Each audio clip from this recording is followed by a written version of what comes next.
ஓம் சாந்தி. 28/8/2019 சாக்கார முரளி. இன்று பாபா கூறுகிறார், இனிமையான குழந்தைகளே, இந்த பிரம்மா சத்குருவின் தர்பாராக இருக்கிறார். இவருடைய புருவ மத்தியில் சத்குரு வந்திருக்கிறார். அவர்தான் குழந்தைகளாகிய உங்களுக்கு சத்கதி கொடுக்கிறார். கேள்வி: தந்தை தன் குழந்தைகளை எந்த அடிமைத்தனத்திலிருந்து விடுவிக்க வந்திருக்கிறார்? பதில்: இந்த நேரத்தில் குழந்தைகள் இயற்கை மற்றும் மாயைக்கு அடிமையாகி இருக்கிறார்கள். தந்தை இந்த அடிமைத்தனத்திலிருந்து இப்பொழுது விடுவிக்கிறார். இப்பொழுது மாயை மற்றும் இயற்கை இரண்டுமே கஷ்டப்படுத்துகிறது. சில நேரங்களில் புயல் வீசும், சில நேரங்களில் பஞ்சம் ஏற்படும். பிறகு நீங்கள் எப்படிப்பட்ட எஜமானர் ஆகிவிடுகிறீர்கள் என்றால், முழு இயற்கை உங்களுக்கு அடிமையாகிவிடும். மாயையின் யுத்தமும் நடக்காது. அடுத்தது முரளியில் பாபா கூறுகிறார், இனிமையிலும் இனிமையான ஆன்மீக குழந்தைகள், புரிந்திருக்கிறீர்கள். இவர் சுப்ரீம் தந்தையாகவும் இருக்கிறார், சுப்ரீம் டீச்சராகவும் இருக்கிறார். இந்த உலகத்தின் முதல் இடைக்கடையின் ரகசியத்தை புரிய வைக்கிறார். பிறகு சுப்ரீம் குருவாகவும் இருக்கிறார். ஆகையால் இது சத்குருவின் தர்பார் என்றும் சொல்லலாம். அதாவது சத்குருவின் தர்பார், இந்த வார்த்தை சீக்கியர்களுடைய வார்த்தை. அதனால் பாபா இங்கே சிவ் பாபா சத்குரு பிரம்மாவுக்குள்ள பிரவேசம் செய்திருக்கிறதுனால இது சத்குருவினுடைய தர்பார் என்றும் சொல்லலாம் என்றார். பிறகு சத்யுகத்திலும் திரேதா யுகத்திலும் குருமார்கள் இருப்பதில்லை. ஏனென்றால் அனைவரும் சத்கதியில் இருப்பார்கள். நீங்கள் சுப்ரீம் தந்தையிடம் அமர்ந்திருக்கிறீர்கள். எதற்காக? எல்லையற்ற ஆஸ்தி அடைவதற்காக. இந்த ஆஸ்தி புதிய உலகமான அமர்லோகத்திற்காக அல்லது விகாரமற்ற உலகத்திற்காக என்று சொல்லலாம். சத்யுகத்தை சிவாலயம் என்று சொல்லப்படுகிறது. ஏனென்றால் சிவ் பாபாவால் ஸ்தாபிக்கப்பட்ட உலகம். இந்த உலகம் விஷியஸ் வேர்ல்ட் அப்படின்றார், விகாரங்கள் நிறைந்த உலகம். ராவணனால் ஸ்தாபிக்கப்பட்டது. பாபா அமைதியின் கடலாக இருக்கிறார். அவர் எப்பொழுது வருகிறாரோ அப்பொழுதுதான் அமைதியின் ஆஸ்தியை கொடுக்க முடியும் அல்லது வழியும் காட்ட முடியும். மற்றபடி காடுகளில் அமைதி எங்கிருந்து கிடைக்கப் போகிறது? அதனால்தான் பாபா அந்த மாலையினுடைய எக்ஸாம்பிள் கொடுக்குறார். ராணியினுடைய கழுத்தில் மாலை இருந்தது, அது தெரியாமல் அந்த ராணி அரண்மனையெல்லாம் தேடிட்டு இருந்தாள் என்று. ஆகையால பாபா புரிய வைக்கிறார், அமைதி என்பது ஆத்மாவின் கழுத்தின் மாலையாக இருக்கிறது. இப்பொழுது நீங்கள் சங்கம யுகத்தில் நின்று கொண்டிருக்கிறீர்கள். ஒரு பக்கம் தூய்மையற்ற பழைய உலகம் இருக்கிறது, இன்னொரு பக்கம் தூய்மையான புதிய உலகமும் இருக்கிறது. ஆகையால் இதற்கு புருஷோத்தம சங்கம யுகம் என்றும் சொல்ல முடியும். இதற்கு பிறகு சத்தியுகம் வருகிறது. இது போல சக்கரம் சுற்றி கொண்டே இருக்கும். இந்த விஷயங்கள் எப்பொழுதுமே புத்தியில் இருக்க வேண்டும். இப்பொழுது நீங்கள் புத்திசாலிகளாக மாறியிருக்கிறீர்கள். இதற்கு முன்பு எதுவுமே தெரியாதவர்களாக இருந்தீர்கள். இந்த தேவதைகளுக்கு முன்பு போய், நாங்கள் புத்தியற்றவர்கள், எங்களுக்குள்ள எந்த குணமும் இல்லை, நீங்கள் இரக்கம் காட்டுங்கள் என்றெல்லாம் வேண்டிக் கொண்டிருந்தீர்கள். பாபா கேட்குறார், அந்த தேவதைகளுடைய சித்திரங்கள் இரக்கம் காட்ட முடியுமா? இரக்கம் மனமுடையவர் யார்? இன்னொரு பக்கம் காட் ஃபாதர் இரக்கம் காட்டுங்கள் அப்படின்னும் மகிமை செய்கிறாங்க. ஏதாவது துன்பத்தினுடைய விஷயங்கள் வந்தது என்றால் கண்டிப்பாக தந்தையை நினைவு செய்கிறார்கள். இப்பொழுது நீங்கள் புத்திசாலிகளாக மாறியிருக்கிறீர்கள். ஆகையால் தேவதைகள் முன்பு சென்று இப்படியெல்லாம் மகிமை செய்வதில்லை. அடுத்தது பாபா சொல்கிறார், தந்தை விசித்திரமானவர். உங்கள் அனைவருக்கும் ஷரீரம் இருக்கிறது. நான் ஒருபோதும் இந்த சரீரத்தை தாரணை செய்ய மாட்டேன். என்னுடைய சரீரத்திற்கு என்று ஏதாவது பேர் இருக்கிறதா சொல்லுங்கள் அப்படின்றார் பாபா. சிவ் பாபா தான் என்னுடைய பேர். ஏன்னா நான் இந்த சரீரத்தை லோனாக எடுத்திருக்கிறேன். அதுவும் பழையதிலும் பழைய செருப்புன்றார். அடாப்ட் செய்திருக்கிற இதற்கு போய் மகிமை செய்வதா அப்படின்றார் பாபா. அதாவது பழைய செருப்பை யாராவது மகிமை செய்வாங்களா? வாடகை வீட்டை போய் பழைய வீட்டை போய் மகிமை செய்வாங்களா அப்படின்ற அர்த்தத்தில் பாபா புரிய வைக்கிறார். அடுத்தது பாபா சொல்கிறார், தீயவைகளை பேசாதீர்கள், தீயவைகளை பார்க்காதீர்கள். இந்த கண்கள் மூலமாக என்னென்ன பார்க்கிறீர்களோ அதையெல்லாம் மறந்து விடுங்கள். இப்பொழுது வீட்டிற்கு செல்ல வேண்டும். அங்கிருந்து பிறகு சுகதாமத்திற்கு வர வேண்டும். மற்றபடி இங்கே இருக்கக்கூடியவர்களெல்லாம் ஏற்கனவே இறந்து போனவர்கள் போல தான், டெம்பரவரி அப்படின்றது, இருக்கிற மாதிரி இருக்குது, ஆனால் இவர்கள் யாரும் இங்கே இல்லை அப்படின்ற மாதிரி சொல்கிறார் பாபா. அதனால் மறந்துடுங்க. பிறகு இந்த பழைய சரீரமும் இருக்காது, பழைய உலகமும் இருக்காது.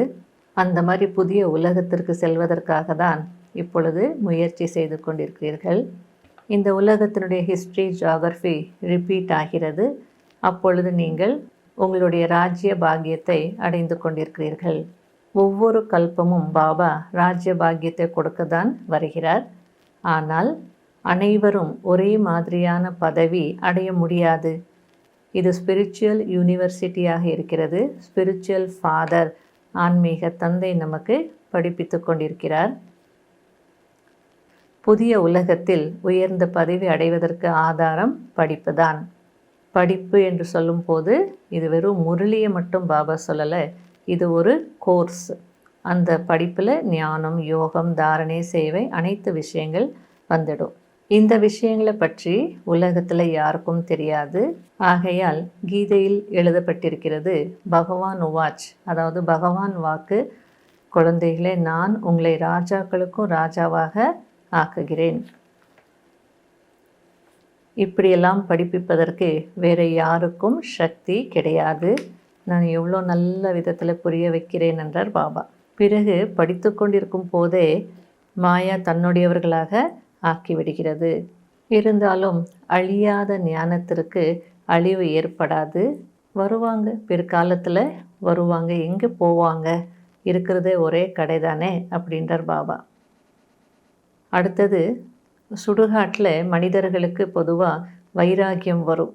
அவ்வளோதான், நாம் கூட இது போல் சரீரத்தை விடுவோம், எதற்காக நாம் இந்த பாவங்கள் எல்லாம் செய்யணும் அப்படின்லாம் நினைப்பாங்க. இதற்கு தான் சுடுகாட்டு வைராக்கியம் என்று சொல்வார்கள். அவர்களுக்கு ஞானம் கிடையாது. ஆகையால் அந்த வைராக்கியம் க்ஷணப்பொழுது வைராக்கியம் என்று சொல்லலாம். ஆனால் இங்கு பாபா குழந்தைகளுக்கு புரிய வைக்கிறார், இந்த பழைய சரீரத்தை விட்டுவிட்டு நீங்கள் புதிய உலகத்திற்கு சென்று விடுவீர்கள் என்று. ஆகையால் இந்த நேரத்தில் நீங்கள் இறப்பதற்காக ஏற்பாடு செய்து கொண்டிருக்கிறீர்கள். ஆகையால் பாபா கூறுகிறார், குழந்தைகளே, எவ்வளவு என்னை நினைவு செய்கிறீர்களோ அவ்வளவு பாவங்கள் அழிந்துவிடும். இந்த நினைவு என்கிற சப்ஜெக்ட் சகஜமாகவும் இருக்கிறது, அதே நேரத்தில் டிஃபிகல்ட்டாகவும் இருக்கிறது, அதாவது கடினமாகவும் இருக்கிறது. குழந்தைகள் எப்பொழுது முயற்சி செய்ய ஆரம்பிக்கிறீர்களோ அப்பொழுது மாயையுடன் நடக்கும் பெரிய யுத்தம் என்று புரிந்து கொள்கிறீர்கள். அதற்கு எக்ஸாம்பிள் கொடுக்குறார் பாபா. இந்த குலே பகாவலி கதையில் காட்டியிருக்காங்க, மாயை பூனை போல வந்து அந்த விளக்கை அணைத்து விடுகிறது. இங்கு அனைவரும் மாயாவின் அடிமைகளாக இருக்கிறார்கள். பிறகு நீங்கள் மாயாவை அடிமையாக்குகிறீர்கள். முழு இயற்கை உங்களுடைய கட்டுப்பாட்டுக்குள் இருக்கும்.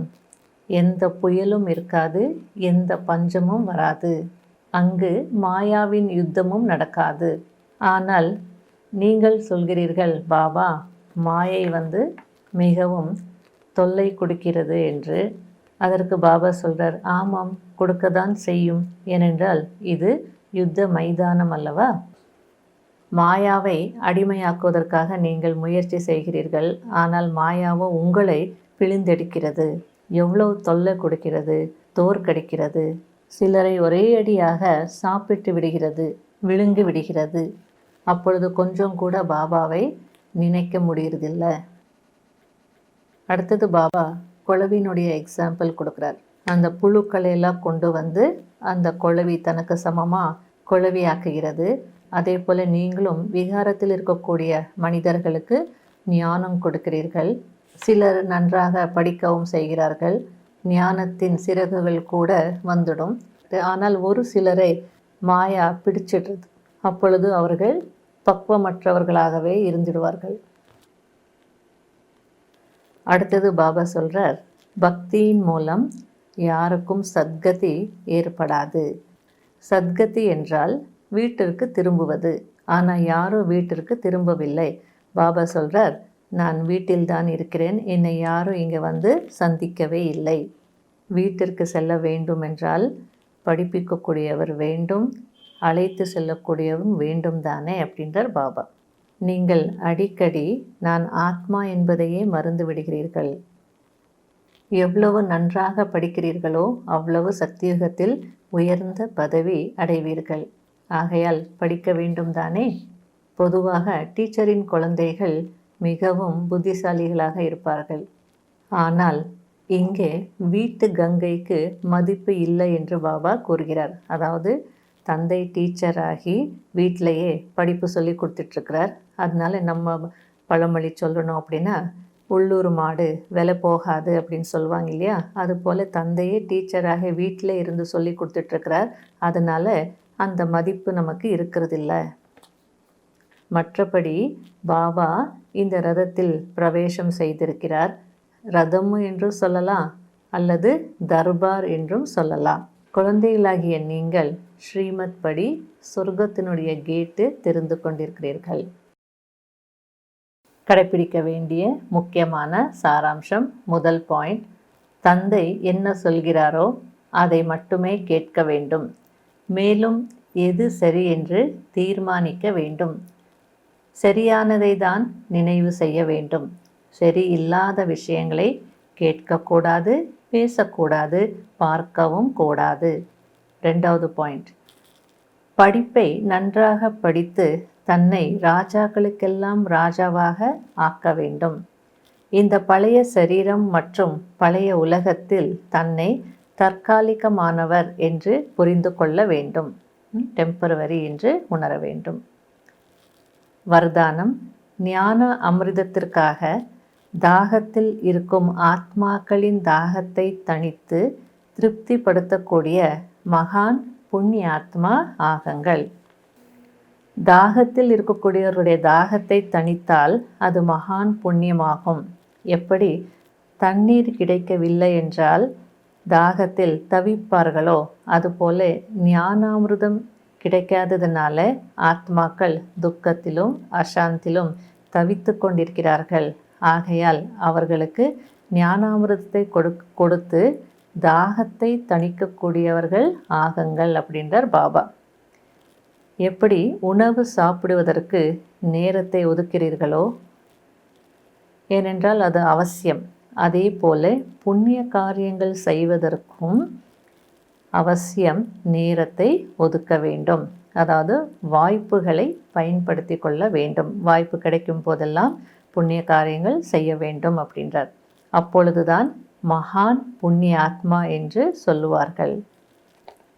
ஸ்லோகன், நடந்து முடிந்ததற்கு முற்றுப்புள்ளி வைத்து தைரியமாக முன்னேறி செல்லுங்கள்.